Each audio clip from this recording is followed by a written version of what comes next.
Meine sehr verehrten Damen und Herren, YouTube braucht aber ein bisschen bis hinten nachgezirkt, wenn ich da einen Livestream anfange, aber das ist mir jetzt nicht wurscht. Ich hoffe, alle, die live dabei sind, sehen es mir, aber hilft eh nicht, was soll ich machen? Habe die Ehre miteinander, ich bin's, der Birger, an einem zauberhaften Samstagnachmittag.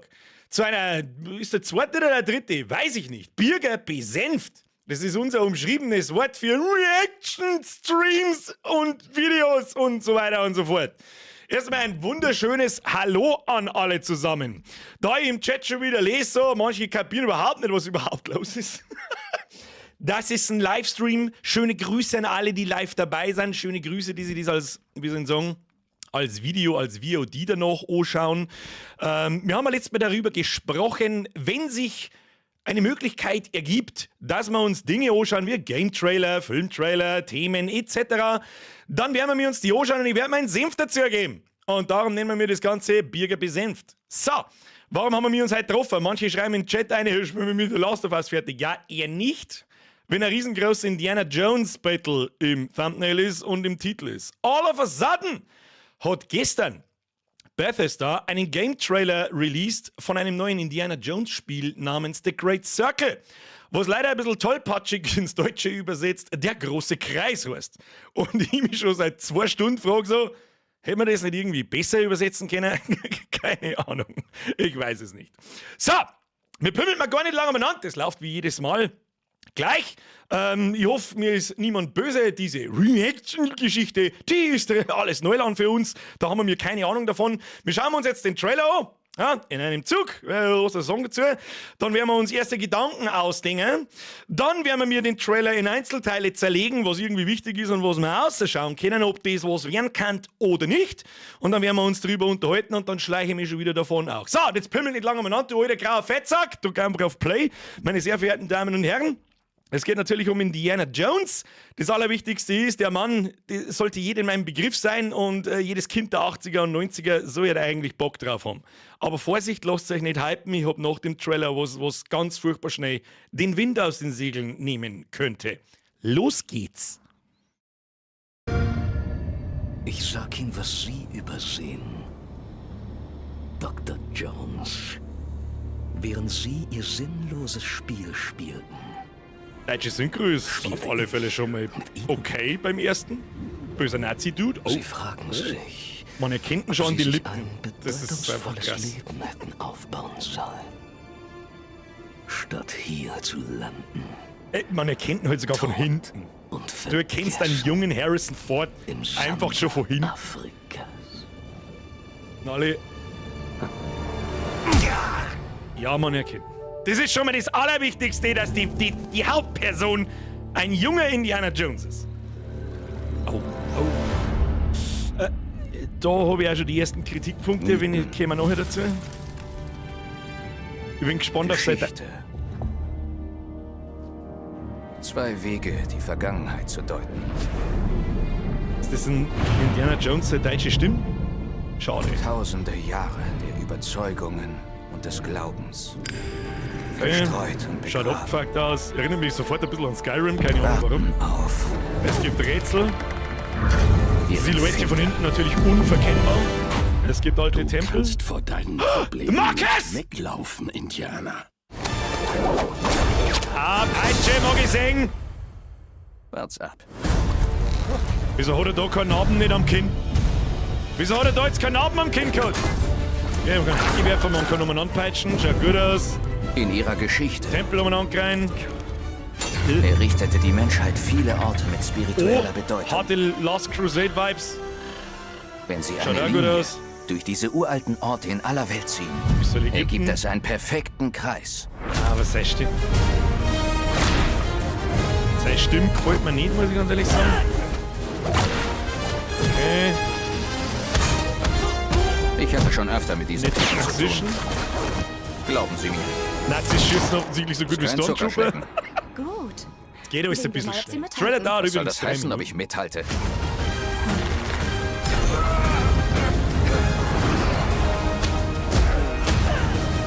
Okay.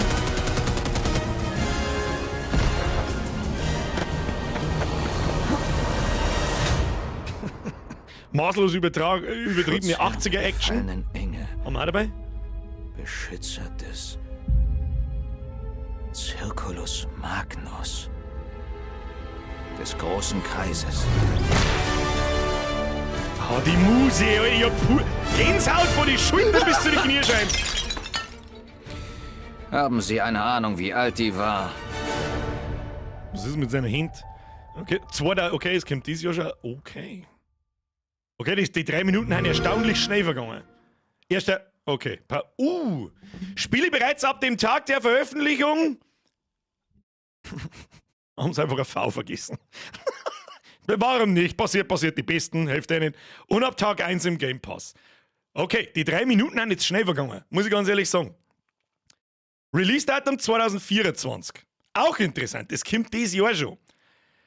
Ich weiß jetzt gerade nicht, das ist jetzt so schnell gegangen und so viele Cutscenes und Jump-Cuts, dass ich einen Vogel kriege. Ich habe vor lauter Indiana Jones Flashbacks eigentlich nicht so hundertprozentig mitgekriegt, um was das eigentlich geht. Ich sag das, wie es ist. Aber täusche ich mich und schaut das ganz furchtbar krass nach Skyrim aus? Also Skyrim, Starfield etc. Ich meine, da haben wir es vorher gerade gesehen, was so macht, der wir nochmal ein Stück zurück. Noch heute auf die Wunschliste setzen. Da kommen wir gleich dazu. Wer vorbestellt, kriegt von mir dermaßen umdreht die Fotzen, dass er nicht mehr weiß, wo er wohnt. Damit das gleich einmal klar ist. So. Es ist tatsächlich ein Bethesda-presented Game. Das heißt, wir können schwerstens davon ausgehen, dass das, wie soll ich sagen, ist das mit der Creation Engine gemacht? Da steht nichts dort. Machine Games ist der eigentliche Entwickler. Und der Todd Howard, der Chef im Prinzip von sagen wir einfach mal von Bethesda, dieser Game Director, ich weiß es nicht, hat da seine Griffin drin. Wie gut das mit Starfield funktioniert, das haben wir ja gesehen. Und der Augsburger schreibt schon mal einen richtig guten Punkt. Wir haben eine Spinne gesehen, wie er in das Loch da eingelangt. Okay, wo sind Schlangen? Absolut richtig. Wo sind Schlangen? Schlangen wo? Ich hab keine gesehen. Aber das werden wir uns in Ruhe, wenn wir jetzt den Trailer da Stückel für Stückel zumindest in die markanten Szenen aussuchen. Weil irgendwie ich hab schon das Gefühl so, das spielt sich einfach wie Skyrim mit einem anderen Skin. So. Was sei nicht. Und der Postman schreibt auch was Wichtiges. Hab Angst, dass der Hype größer ist, als dann das Spiel wird. Da habe ich ihm auch Angst. So wie es ist. Ein Indiana Jones, ich meine, wenn junge Leute dabei sind, das kann natürlich sein, so Indiana Jones, und wie gut der letzte Film war. Es gibt übrigens nur das Wichtigste für junge Leute vorab. Es gibt nur 3 Indiana Jones Filme. Und seitdem der 5. heraus ist, ich habe sogar aufgeschrieben, wie der heißt, weil ich es mir nicht merken kann, weil er so schlecht war. Indiana Jones und das Rad des Schicksals war ein unfassbarer Kassenflop und ein absoluter Schrottfilm. So, da schaut der 4. Königreich des Kristallschädels gleich wieder richtig gut aus, wenn du den gesehen hast. Darum lassen Sie einmal die alten Leute, also ich glaube, dass ich da sehr wohl genau die Zielgruppe dafür bin, der in die 90er aufgewachsen ist, vielleicht auch noch Leute, die in die 80er aufgewachsen sind und nur ein bisschen älter sind wie ich. Die singen Indiana Jones und dann kommen hier die Fanboy-Klappen und die rosa Nostalgiebrillen, die ich auch schon wieder hab, sage ich dir, was es ist. Ich hör bloß der Soundtrack, Alter. Ikonischer Soundtrack, ikonische Silhouette, ikonische, wie soll ich sagen, Figur in einem Film. Unfassbar eigentlich.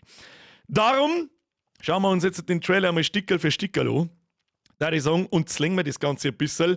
Weil das ist alles ein bisschen schnell gegangen und dass ich meine rosa Scheuklappen ein bisschen abnehme, weil da werden wir schon was finden, was nicht so hundertprozentig geil ausschaut. So, fangen wir mal von vorne an. Das ist nämlich gleich mal der erste Kritikpunkt. Dr. Jones, während Sie Ihr sinnloses Spiel spielten. Im Standbild schauen die Charaktere, die Gesichter und so weiter richtig gut aus. Brauchen wir nicht schmerzen. Aber ganz ehrlich, passt mir mal auf die Gesichtsmimik auf, wenn der schmerzt. Spielte ich mit Ihnen? Synchro, natürlich ist es ja wahrscheinlich auf die englische Synchronisation ausgelegt, aber erstens, die Sync passt überhaupt nicht. Zweitens, das Gesicht ist halt ganz typisch Bethesda. Also auch wenn es Machine Games entwickelt, aber Charakteremotionen darstellen, war noch nie die große Glanzleistung aus dem Hause Bethesda. Was ich da krass finde, das ist mir sofort aufgefallen, wie die Szene da war, man erkennt echt an Harrison Ford sofort allein an die Lippen. das ist brutal. Das haben sie gut gemacht. Kannst du machen, was du willst. Was mir natürlich gut gefällt, erinnert mich so ein bisschen an den ersten Teil, Jäger des verlorenen Schatzes, und eigentlich geht es ja immer um Nazis, dass das offensichtlich, Achtung, ob sie sich offensichtlich wieder ein Nazi-Bösewicht ist, der ziemlich ähnlich ausschaut wie der aus dem ersten Teil. Mit den typischen runden Brennglasel und so weiter und so fort und halt wahrscheinlich ein total narischer ist. Finde ich schon mal gut. Finde ich gut. ein bedeutungsvolles Leben hätten aufbauen sollen, statt hier zu landen. Also versteh mich nicht, man sieht sogar die Schweißperlen von der Nosentropfer, verstehen Sie mich nicht falsch, das ist keine schlechte Grafik nicht, aber die Gesichtsmimik und so weiter, das geht 2024 besser und das wissen wir. Und vor allem, wenn da so ein riesiges Franchise wie Indiana Jones draufsteht, dann hätte ich halt, wie soll ich sagen, da wie ausnahmsweise mal zur Grafikhure. Muss sein.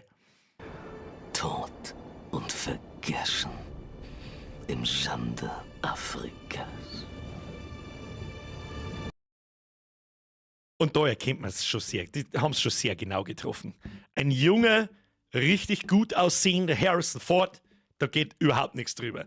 Ich bin gespannt, ob ich da vorher bloß daneben geschaut habe. Ich habe einmal reingeprüft, da fällt seine ikonische Narbe, sagen wir es einfach wie es ist, der sie in jungen Jahren als unerfahrener Indianer zuzieht, als er den im Zug drin, sagt man im Film, im dritten Teil am Anfang, da ist er noch jung und möchte dann, da findet er seine Peitschen, da lernt man, wie er seinen Hut kriegt, ja, die ikonischen, ich nenne es jetzt mal Items, wenn man so will, ja, ist wie bei einem Darth Vader.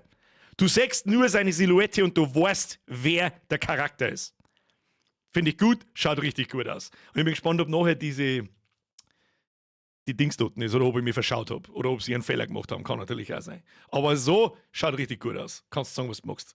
Gefällt mir. Kriege ich instant der Gänsehaut. Das ist ein sehr ein Nostalgie-Trip schon wieder, dass ich einen Vogel kriege, vor allem, wenn man mit den 3 Filmen aufgewachsen ist als Kind und das gefeiert hat. Ich liebe es. Und richtig, der Droschen schaut auch aus, weil wenn ein Indiana Jones gerade kein Lehrer nicht ist, dann grabt er irgendwelche Sachen aus und verprügelt Nazis. Sehr schön.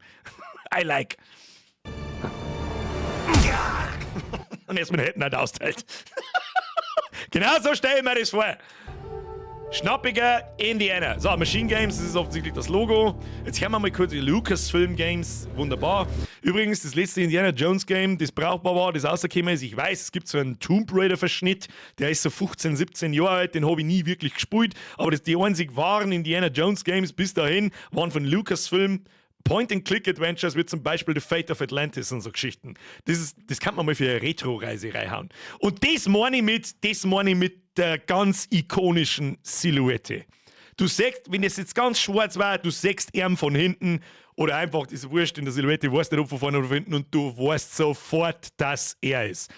Körperhaltung, der Hut, die Peitschen am Gürtel, die Umhängetaschen und seine Lederjacken, es ist einfach, besser wird's nicht. Also, keine Ahnung, ich kriege ja der Gänsehaut allein davon. Darum, auf was wir auch gleich noch kommen, darum verstehe ich nicht ganz. Es ist ein Indiana Jones Game und natürlich ist die Hauptfigur Indiana Jones und das soll die Fans heranlocken, das ist ja klar. Und dieser Charakter ist vom Ausschauen her so ikonisch, dass ich die Wahl zur First Person nicht ganz nachvollziehen kann. Das ist so das Erste, was mir da auffällt, weil die ganzen Gameplay-Szenen, die jetzt dann da noch kommen, ist ja alles First Person.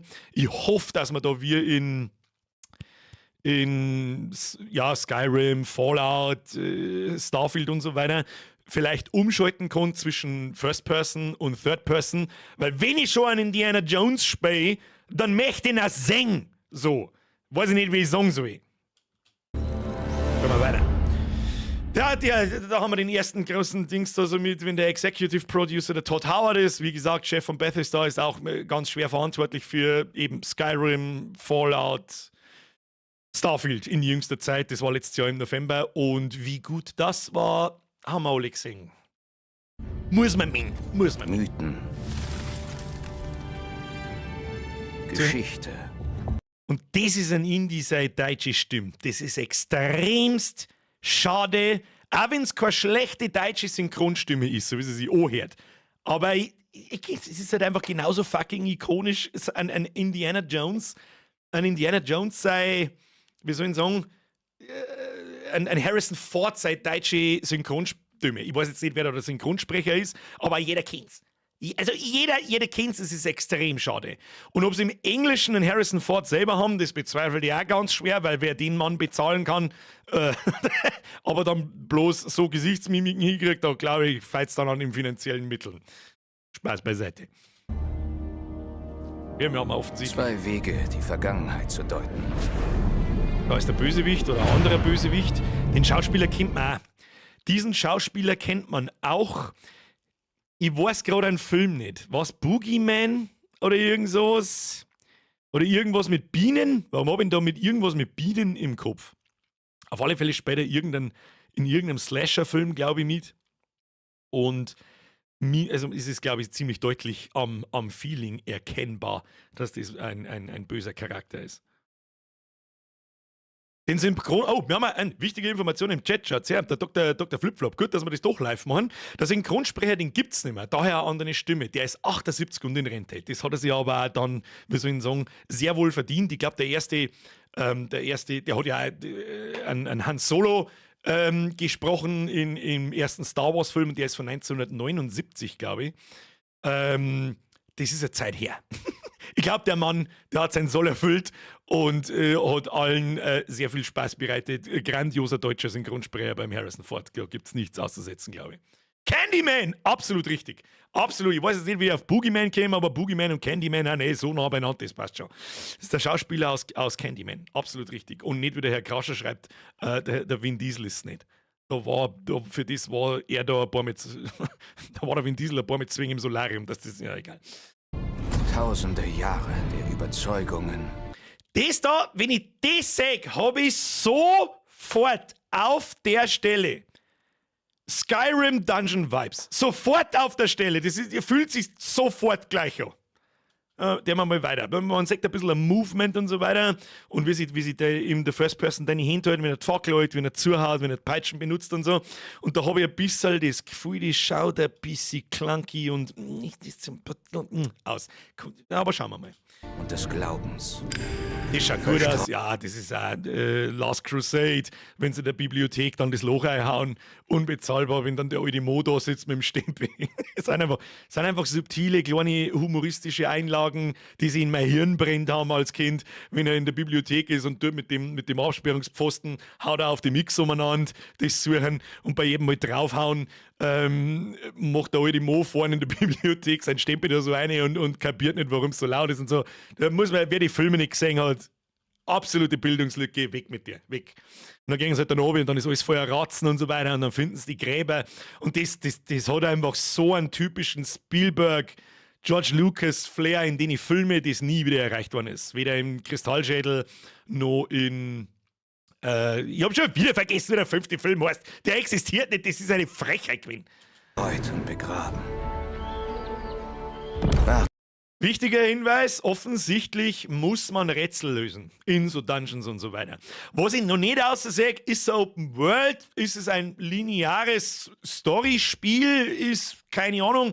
Wir sehen nur einiges an Cutscenes, so wie ich das sehe. Das hat mir jetzt nicht nach Gameplay ausgeschaut. Vieles ist Cutscenes und die Story ist natürlich unfassbar wichtig. Also die Geschichte in einem Indiana Jones Film ist fucking overall wichtig.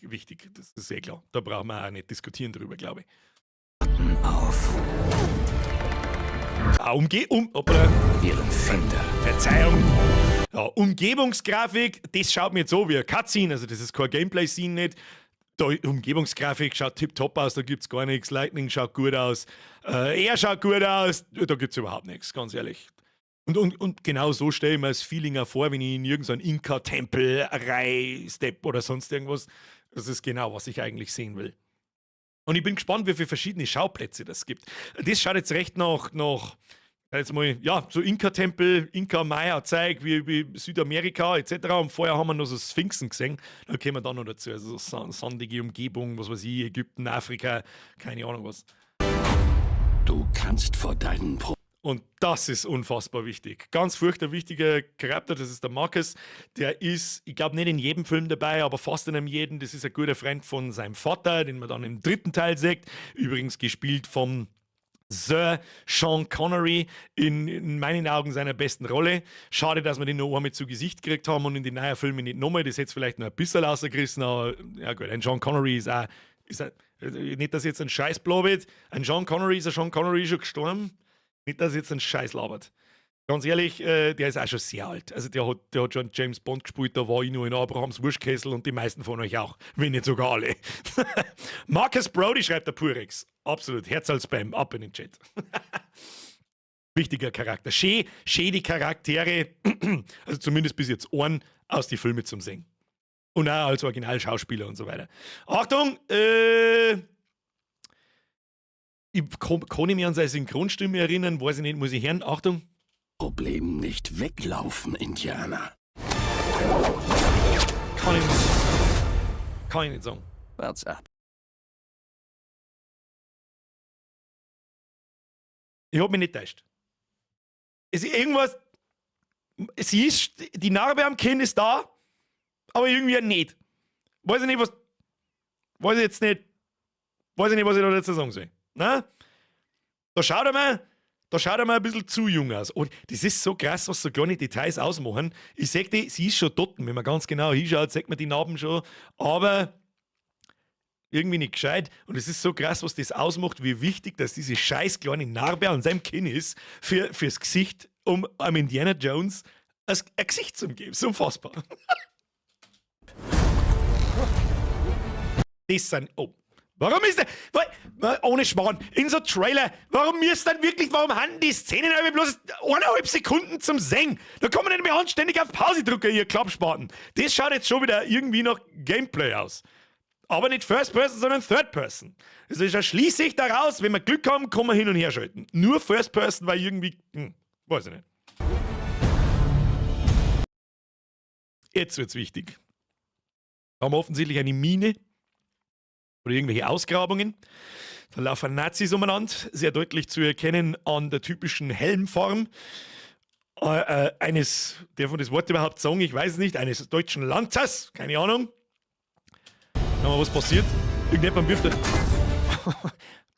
Wichtiges Detail. Man kann offensichtlich mit Objekten in der Umgebung interagieren und dann Dinge damit machen. Man kann, ich weiß nicht, wo er den Hammer jetzt herzieht, keine Ahnung, aber mit dem dann Werfer und Feinde ausschalten und es macht ein bisschen den Eindruck, als hätte es Stealth-Gameplay.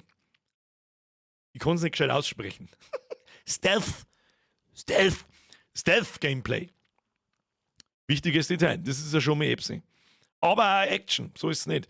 Und jetzt passt mal auf die Animationen auf von der Peitschen und vor allem auf das Trefferfeedback, wie die Leute reagieren und wo die Peitschen einschlagt und so. Das hat mir ein bisschen komisch ausgeschaut. Das habe ich beim ersten Durchlauf nicht registriert. Lol, warte mal. Nochmal. Ganz genau hinhören. Ganz genau hinhören. Sie haben tatsächlich den Fuck, mir fällt der Name nicht ein, dieser Scream, bla bla bla Scream, ich weiß nicht, wie er heißt gerade, der Wilhelm Scream, dankeschön, Herr Sprengi, haben es tatsächlich eingebaut. Das ist ein ganz typisches Stilmittel in den 80ern und glaube ich, in jedem Film kommt einmal dieser Schrei vor, wenn nicht 25 Mal. Sehr stark. Das habe ich beim ersten Durchlauf das gar nicht gespannt. So, jetzt lassen wir das Gameplay mal ein bisschen laufen, damit man ein bisschen mehr dazu sagen kann. Sonst, abgesehen davon sitzen wir sonst eine Dreiviertelstunde hier, wenn ich da jeden Frame auseinander nehme. In ihrer Geschichte. Wichtig ist, Spinnen machen ja nichts, aber wo sind die Schlangen? Errichtete die Menschheit viele. Da. Ich habe nur Flashbacks. Und da muss man immer vorsichtig sein. Immer vorsichtig sein bei diesen Trailern. Die wollen natürlich alte Fans anlocken. Ja, ich bin auch einer. Also Anspielungen auf die Filme sind zu Genüge drin. Das Grab erinnert mich sofort an The Last Crusade und die Gräber, die es da finden und so weiter und so fort. Dann, wenn er in das Loch da reingelangt, ich bin mir jetzt nicht hundertprozentig sicher, was für ein Film das ist der Tempel des Todes. da wo er einen Shorty dabei hat und die Blonde, ich glaube schon, da kommt dann irgendwann noch mit Deck runter und dann muss er in die Löcher da rein, beziehungsweise sie, und dann haben einen Haufen Viecher drin, die dann auch sagen, ja, das ist schon sehr große Anspielung an die Filme. Was im Grunde jetzt erstmal nicht schlecht ist. Aber nicht hypen lassen. Vorsicht. Ich habe nämlich noch etwas im Petto, was wir uns anschauen, wenn wir da damit fertig sind. Orte mit spiritueller Bedeutung. Grafik, Wenn Sie tippitoppi, eine Linie kann man durch lassen. diese uralten Orte in aller Welt ziehen. Okay. Jetzt haben wir aber, ja, da gibt's doch diesen von Däniken-Typen, der auch so Bücher geschrieben hat darüber, wie die Pyramiden auf der Welt alle in dieselbe Richtung zeigen und so genau in einer Linie irgendwie sind miteinander verbunden, obwohl diese Zivilisationen voneinander nichts wissen. Das ist erstmal ein richtig cooles Setting. Und wenn ich das da richtig interpretiere, dann markiert er da auf der Erdkugel halt wahrscheinlich Pyramiden oder Tempel oder sonst irgendwas, die alle einen großen Kreis bilden. Und darum heißt der Arbeitstitel, wenn man so will, der große Kreis. Was sie irgendwie ein bisschen derpy anhört. Muss ich ganz ehrlich sagen. So, Indiana Jones, das ist mein großer Kreis. Das hätte man besser übersetzen können. Etwas mystischer, etwas geheimnisvoller. Das finde ich noch ein bisschen. Der grandiose Zirkel. Ja, oder einfach oder einfach nur der Zirkel. Oder der große Zirkel. Das darf sich schon besser holen wie der große Kreis.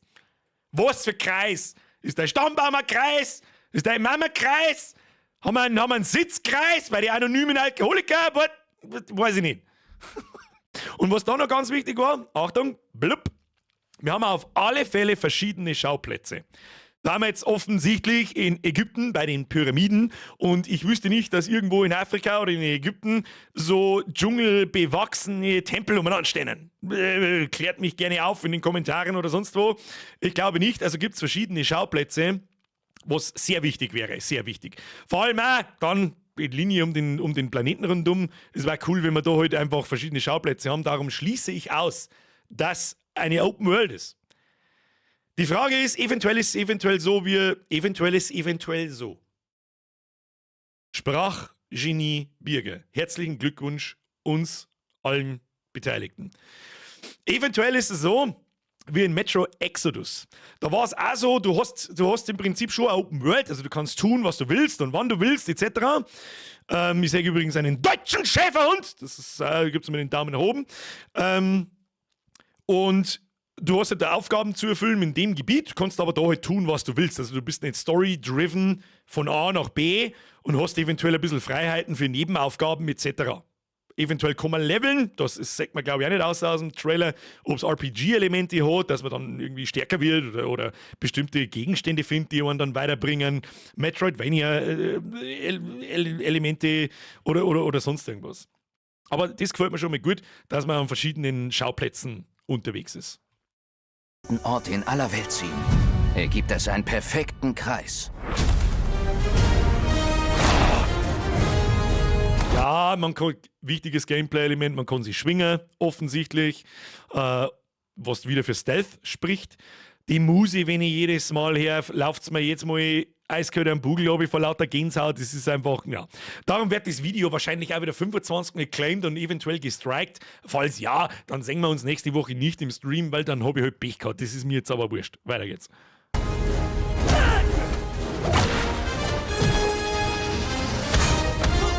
Ich hatte schon öfter mit diesen Typen zu tun. Glauben Sie mir. Es scheint gut aus. Zuckerschlecken. Gut. Ja. Perfektes Standbild. Das habe ich mir schon gedacht, so, dass wir natürlich irgendwie Begleiter haben, die in der Story mitspielen. Ist jetzt in dem Fall eine Frau. Sie schaut ein bisschen erschreckend gleich aus wie in Film 5. Wie das Rad des Schicksals. Mit dieser Seitenfrisur da, was weiß ich, wie man das nennt. Gerade, dass kein Undercut auf der anderen Seite hat. Warum? Da kommen wir gleich dazu. Aber gut, gehört dazu, das ist jetzt nichts Schlimmes. Es war immer eine weibliche Person in allen Filmen da und meistens hat es da eine Gespuse gegeben. Aber wen ich natürlich am allerliebsten gesehen habe, war Marion. Was Marion? Was Marion? Ich glaube schon, gell? Shot Marion. Bitte korrigiert mich im Chat. Da sitzt er sich her, der fette Trottel, verzeiht irgendwas, er ist Indiana Jones-Fan und weiß nicht, wie ein Indiana Jones seine allerliebste heißt. Von Anfang bis Ende, die alle unter den Tisch sauft im ersten Teil. Ähnlich wie das mit einem Han Solo und einer Leia Organa ist. Selbe Gespuse. Da mag ich nichts wissen von anderen Weiber. So wie das ist.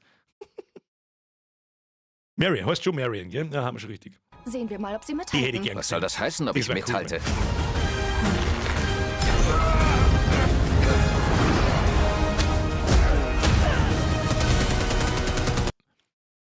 Fahrzeuge. Das ist eine ganz markante Szene, die ist mir auch beim ersten Durchlauf aufgefallen ist. Ja, gut, kenne irgendwie dazu. Erinnert mich natürlich sofort daran, dass in Teil 3, wenn es durch einen Tunnel fahren und dann die ich weiß nicht was, im Messerschmitz oder sonst irgendwas, auf sie schießen und der Indie-Pap davor fährt durch den Tunnel und dann das Flugzeug langsam daneben. Ja. 11 Uhr! 11 Uhr! Richtig sprengen. Und dann ballert er hinten. Dann ballert er hinten das Seitenruder weg. Ist einfach göttlich. Ist ist mit Abstand auch der beste Teil, finde ich. Indiana Jones 3, der letzte Kreuzzug. Super awesome. Da kommt jetzt gleich was Wichtiges. Genau das. Er steigt aus dem Flieger und springt halt auf den und springt auf den anderen Fliegen auf den anderen Flieger drauf. Normalerweise da ich jetzt sagen, das ist schon wieder so eine gnadenlos übertriebene Scheiße, komm hau ab. Aber es gehört halt einfach zur 80er Jahre und 90er Jahre Action einfach dazu. Hey, das ist what it is. Was da vielleicht auch wieder ein interessantes Detail ist, eine japanische, ich weiß nicht, wie der Flieger heißt, da kenne ich mich nicht aus, aber das ist ein japanisches Kampfabfangjägerflieger, keine Ahnung. Hinten auch japanische oder chinesische Zeichen, was weiß ich. Wieder ein anderer Schauplatz, ganz woanders auf dem Planeten. Jetzt haben wir Ägypten gehabt, ich vermute Südamerika und irgendwo, ja, Japan halt wahrscheinlich. Ja. Nenn mich nicht Junior. Ich dachte, ich hätte dich verloren. Steht da hinten und schaut von der Klippen ab. Ist göttlich. Also, ohne Scheiß, die Auftritte von der Marion und von seinem Vater, das war da mit wirklich original Sean Connery Model. Alter. Jeder durch dran. Das war cool. Schutzherr der gefallenen Engel. Beschützer des Schon der Schluss. Circulus Magnus. Des großen Kreises.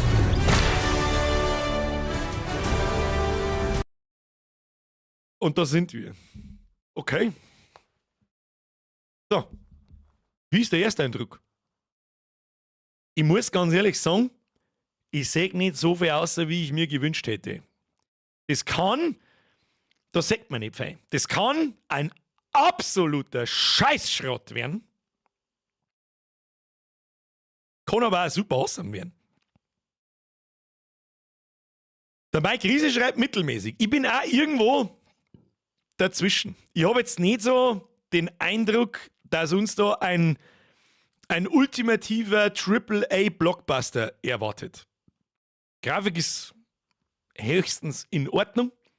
Vor allem bei so einem wichtigen Spiel, wo die Charaktere und Mimik und Gestik und so weiter wichtig ist. Und ich habe schon ein bisschen so den Eindruck, dass es schaut sich irgendwie clunky an. Irgendwie schaut sie sich clunky an und als hätte irgendjemand für Skyrim oder in der etwas moderneren Creation Engine, Fallout oder in Weltraum-Scheißkack, einen Skin drüber gezogen und da ein Spiel draus gemacht und Indiana Jones draufklatscht. Und wie gut so Lizenzspiele oft sind, das haben wir oft nur mitgekriegt, was da für ein Schrott rauskommen kann. Darum bin ich sehr skeptisch, sage ich dir ganz ehrlich. Wobei, ich hätte natürlich gerne ein Indiana Jones Spiel. So ist das nicht. Spielen wir mir das im Stream, kannst du mal Gift draufnehmen. Das ist ja eh klar. Nur dazu, das Ding ist im Game Pass. Spielen werden wir es auf alle Fälle. Ob wir es fertig spielen, das hängt ganz davon ab, wie gut das wird. Ich kann es da nicht sagen. Da habe ich irgendwie beim GTA-Trailer irgendwie mehr rauslesen können. Das ist alles so schnell zusammengeschnitten und das heißt meistens auch nichts Gutes. Das heißt meistens nichts Gutes, wenn du keine Szene länger als eine Sekunde siehst. Oder zumindest nicht viel. Sagen wir es so. Und wie es der Postman schon schreibt, absolut richtig. Schöne Schauplätze etc., super Open World, bla bla bla. Aber alle 2 Sekunden ein Ladescreen, weil ich mich nur von A nach B port. Wisst ihr sehen, was es ist. Na gut, so, schauen wir uns den Schluss nochmal schnell an. Das ist nämlich auch nicht ganz so wichtig. Da auf seine Hand aufpassen. Haben Sie eine Ahnung, wie alt die war? Das würde mich schon interessieren, weiß ich nicht. Hat er mit 35 Alzheimer oder Parkinson in der Bratzen, weiß ich nicht, was da los ist. So, nochmal für alle zum Mitschreiben. Es kommt offensichtlich schon dieses Jahr. Also erwarte ich da auch nicht recht viele Verbesserungen an die Animationen oder am Gamefluss oder sonst irgendwas, wie das jetzt da gerade wirkt. Muss ich ganz ehrlich sagen, ein konkretes Monat oder gar ein konkreter Tag steht noch nicht dabei. Rauskäme dort die ganze Geschichte von Tag 1 weg im Game Pass. Darum warne ich euch, das Ding vorzubestellen. Ich sag das, wie es ist, bloß weil Indiana Jones draufsteht. Fucking stop it. Und warum wir uns das nicht zum Vollpreis kaufen, das zeige ich euch gleich noch. Es kommt für die Xbox, als auf PC, es kommt auch für Steam. Und Bethesda ist mittlerweile auch auf Steam umgeswitcht, weil er einen Scheißdrecks-Launcher mit 3 Spiele drauf kein Schwanz nicht benutzen will. So. Das wird ein 3-Stunden-Spiel, meint der Stator. Ich kann ihn nicht abschätzen. Ich sag das ganz ehrlich, ich habe auch keinen Bock auf irgendwelche 50-Stunden-Schinken mit einer Open World. Ja, die mag vielleicht schon 400.000 Quadratkilometer groß sein, aber sie ist ungefähr so tot wie, weiß ich nicht, die 5 Mäusegedärme, die meine Katz vor den Balkon dir geschissen hat. Das kann ich auch nicht brauchen. So irgendwie. So viel dazu! Meine sehr verehrten Damen und Herren, jetzt bringen wir es aber noch schnell zum Abschluss, warum ich sehr skeptisch bin. Ich habe den Trailer natürlich vorher nicht gesehen. Ich gehe, wenn wir das zeigt da hier machen, ich hoffe, es hat Ihnen gefallen. Wenn es euch gefallen hat, Like da lassen, Abo-Glocken aktivieren und ein Abo da lassen, was das was ist. Für alle, die sich fragen, what the fuck is this? Das ist Birger besänft. Ich gebe ein bisschen meinen Senf dazu, zu Dingen, die mich tatsächlich auch interessieren und wo ich den Eindruck habe, dass die in den Kanal zumindest mittlerweile einpassen. Wir spielen viel, wir haben viel Popkultur-Blödsinn und da ein Indie einfach seitdem ich 5 Jahre alt bin, feiert, ja, da müssen wir durch, ich weiß nicht, was es ist. So, und jetzt habe ich aber noch was, das hat mir ein Mod von mir geschickt, bevor ich angefangen habe. Und das macht mich sehr skeptisch und darum, I double dare you, jeden Einzelnen, der sich das Spiel vorbestellt, ich hau den Knockert nach, ich schwör's dir. Achtung. Und zwar, jeder kann sich das Video selber anschauen, im Ganzen. Es gibt auf der Bethesda YouTube-Kanalseite selbst Official Gameplay Reveal Indiana Jones and the Great Circle Developer Direct 2024. Da ist nochmal der Trailer drin verpackt, aber auch ein paar Entwicklerkommentare, also von Leuten, die halt das entwickeln und erklären ein bisschen detaillierter, ja, was halt so abgeht und was man so tun kann im Spiel. Sie wollen das Spiel verkaufen. Sagen wir es, wie es ist. Es ist ein Marketing-Video, ausfertigarmen. Sechst ein bisschen in Bethesda ein. Wie zum Beispiel da haben wir ein unfassbar gutes Artwork. Ja, so hat der Indie auszusehen. Das unterschreibe ich so. Was ich aber nicht unterschreibe. Eventuell, hey, ich lasse mich gern vom Gegenteil überzeugen, was jetzt gleich kommt. Was für mich große Zweifel in meinem Hirn aufkommen lässt. Achtung! Now we have the opportunity to tell a new Indiana Jones story for a modern gaming audience.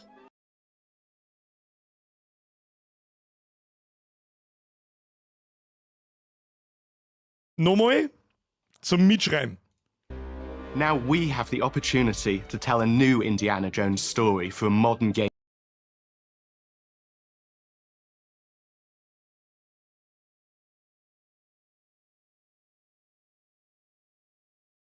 Wer dem Englisch nicht 100%ig mächtig ist. Ich versuche es sinngemäß zu übersetzen, Wort für Wort habe ich es nicht auswendig gelernt, so lange kenne ich es noch nicht. Wir bei Bethesda haben die Chance, eine neue Indiana Jones Geschichte für ein modernes Publikum zu erzählen. So, weit, so gut. Ich mag jetzt nicht sofort wieder mit dieser Woke-Bullshit-Scheiße anfangen, aber Bethesda, es tut mir leid. In diesem Fall kann ich nicht anders. Warum? Ich verstehe mittlerweile, dass ihr in die USA ein unfassbares Problem habt und diese Leute Hey, die alle so schwul sein können, wie sie wollen, das interessiert mich nicht. Von mir aus weißt du nicht, ob du Mandal oder Weiberl bist, das ist mir scheißdrecksegal. Mach einfach, geh mir nicht auf den Sack, damit ist alles cool. Und dass ihr die irgendwie herzogen müsst, ja, um die Quote zu erfüllen. Okay, das große Problem an dieser Geschichte und eventuell an diesem Mann, Frau, weiß nicht, Digi, der Mann, ich sage jetzt einmal Mann, er ist offensichtlich ein Mann, halt dein Maul, ist Senior Narrative Designer. Was bedeutet das? Was tut ein Senior beziehungsweise einfach ein Narrative Designer? Narrative Designerinnen und Designer entwickeln die im Spiel interaktiv erfahrbar zu machende Geschichte. Ähnlich wie ein Autor oder eine Autorin. In Abstimmung mit dem Game Design erschaffen sie Handlung, Hintergründe und Dramaturgie im Spiel. Und wo diese Reise hingehen kann, haben wir sehr deutlich in Indiana Jones und das Rad des Schicksals gesehen. Und wie gut das funktioniert hat, das haben wir auch gesehen. Nämlich ungefähr so gut, dass ich vorlesen muss, gewaltiger Flop, Indiana Jones 5 könnte Disney hunderte Millionen Euro kosten. Und darum, I fucking double dare you. Wer das Ding vorbesteht, Entschuldigung, dem geht's nicht anders. Es wird dann nicht mehr einfacher gemacht, das Ding kommt im Game Pass von Tag 1. Der kostet einen 10er im Monat und du kannst ihn einfach wieder kündigen. Dann kannst du das Spiel installieren, einen Monat mindestens spulen, außer du zahlst den zweiten Monat auch noch. Und ich gebe der Brief und Siegel, dass das Ding Vollpreis 70, 80 Euro kosten wird. 100%ig. Just don't. Please. Bitte nicht vorbestellen. Bitte nicht kaufen. Just don't. Weil, wenn ich wieder, wenn man jetzt, er ist schon zweimal zu Grabe getragen worden, wenn er Kindheitsheld einfach sprichwörtlich umgebracht wird, dann ist es nicht wirklich wichtig in einem Leben, das ist mir klar, aber braucht's das? Sag, braucht's das? Bitte rennt dann nicht in der Zweiten Weltkriegszeit, anscheinend spult der große Kreis, also es spult zwischen dem ersten und dritten Film. Und da haben wir nun mal, ich glaube in den 40ern, irgendwo. Und da ist halt einfach nicht jeder 2D schwul oder lesbisch oder hat blaue Haare oder weiß nicht, ob er Mandal oder Weiberl ist. Bitte nicht. Ich mag einfach in Spielen nichts davon wissen, bitte. Lasst es mir halt einfach in Ruhe damit. Mit dieser unterschwelligen Agenda-Scheiße. Ich lasse mich gern von einem Gegenteil überzeugen, so ist das nicht. Wenn der Typ Typ, was auch immer, ist scheißegal, ich mag mich ja gar nicht drüber lustig machen, eine supergeile Geschichte herballert, hey, dann schüttet ihn zu mit Geld. Ist mir scheißegal, wie viel Ringbogen du auf deinem Hirn hast oder sonst wo. Interessiert mir alles ein Scheißdreck. Schreib eine gute Geschichte und geh mir nicht unterschwellig mit deinem Mist auf den Sack. Bitte. Das war so wichtig. Danke. Und mit diesen Worten möchte ich mich auch schon wieder verabschieden. Meine Damen und Herren, der Scheißstream und das Video hat schon wieder sauber zu lang gedauert. Ich hoffe, Sie hatten Spaß. Mir hat Spaß gemacht. Ich rede einfach gerne über diese Dinge. Leider Gottes labert ich ein bisschen zu viel. Und es ist schön zu lesen, etwas Zuspruch zu lesen. Hey, wenn ihr da etwas gegen diese Meinung habt, ab in die Kommentare damit, dafür sind sie da. Niemand braucht sie verstecken. Hassen sie mich, befürworten, das ist mir scheißegal, it is what it is, ich bin auch bloß irgendein Trottel im Internet. Ich hoffe, Sie hatten Spaß. Ich hoffe, Ihnen hat, ist, ja, so ganz nice das Format nicht mehr, aber so einigermaßen. Wenn ihr da weiterhin Bock auf solche Sachen habt, dann lasst es mich wissen. Es darf noch einen Jurassic Park Trailer geben. Den habe ich zwar schon gesehen, muss ich zugeben, aber das ist ja vollkommen wurscht. Da hat es auch einiges an Senf geben, den man dazugeben kann. Und ansonsten wünsche ich euch nun einen wunderschönen Samstag an alle, die live dabei waren. einen wunderschönen Tag, Mittag, Abend, Nacht, sonst was weiß ich, wo du umeinander geisterst. Wenn du das im Nachhinein anschaust, ich wünsche Ihnen einen Kuss auf die Nuss. Ein großes Dankeschön an alle Donations, die eingegangen sind. Ich habe extra in den Chat oben angepinnt, Donation Alerts sind aus, weil das eben im Nachhinein eigentlich ein Video werden soll. Und vielleicht schaffen wir beim nächsten Mal, dass wir es etwas kompakter halten und unter 20 Minuten bleiben. Dann schauen Sie das im Nachhinein vielleicht ein. Bo. Und jetzt entschleichen Sie sich davon. Es war mir ein inneres Blumenpflücken. Ich wünsche euch was. HB! Der Re! Okay, bye!